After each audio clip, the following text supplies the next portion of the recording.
नमस्कार, मैं हूँ शालिनी और आप देख रहे हैं बीबीएन भव्य भारत न्यूज। चलिए शुरू करते हैं आज की मुख्य खबरें। थार के किसानों की तकदीर बदल रही, अनार की खेती, विदेशों में बड़ी डिमांड, सालाना 10 अरब रुपए से ज्यादा का व्यापार। राजस्थान के पश्चिमी इलाके जहां कभी पानी की कमी से लोग तरसते थे, अब वहां के किसान अपनी मेहनत से नई सफलता की कहानी लिख रहे हैं। विपरीत हालातों के बावजूद थार के किसानों ने अनार की खेती में कमाल कर दिखाया है। यहाँ उगाए जाने वाले अनार की डिमांड न सिर्फ देश के विभिन्न हिस्सों में है, बल्कि नेपाल, बांग्लादेश, ईरान, अमेरिका, चीन और फ्रांस जैसे देशों में भी खूब है।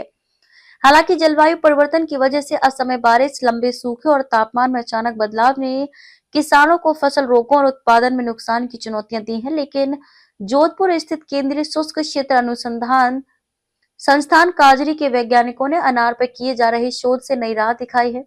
डॉक्टर ओपी मीना के नेतृत्व में पोषक तत्व प्रबंधन पर चल रहे प्रयोगों से इस साल उच्च गुणवत्ता वाले अनार का शानदार उत्पादन हुआ है, जो स्थानीय मिट्टी, पानी और पर्यावरण को ध्यान में रखकर किया गया। काजरी के विभागाध्यक्ष डॉक्टर धीरज सिंह बताते हैं कि अगर किसान वैज्ञानिक तरीके से पोषक तत्व और जल प्रबंधन अपनाएं, साथ ही मौसम पूर्वानुमान के आधार पर समय पर दवाओं का छिड़काव करें, तो बेहतर गुणवत्ता और ज्यादा पैदावार हासिल की जा सकती है।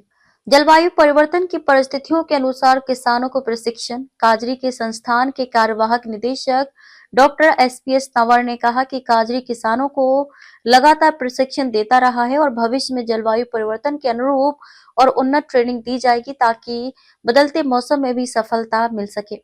विशेषज्ञों का कहना है कि ये शोध थार के किसानों के लिए वरदान साबित होगा, जो न सिर्फ उत्पादन बढ़ाएगा बल्कि उनकी आय में भी जबरदस्त इजाफा करेगा। प्रदेश भर में अनार की खेती का रकबा अब 17 हेक्टेयर से ज्यादा है। इनमें से 15,000 हेक्टेयर से ज्यादा एरिया तो बाड़मेर, जालौर और जोधपुर जिले में ही है। प्रदेश के अन्य जिले के किसान बाकी 2,000 के करीब हेक्टेयर में अनार की खेती कर रहे हैं। प्रदेश में अनार उत्पादन करीब 1,56,844 टन हो रहा है। थार के अनार की नेपाल, बांग्लादेश, ईरान, यूएसए, चीन, फ्रांस में सर्वाधिक सप्लाई की जाती है।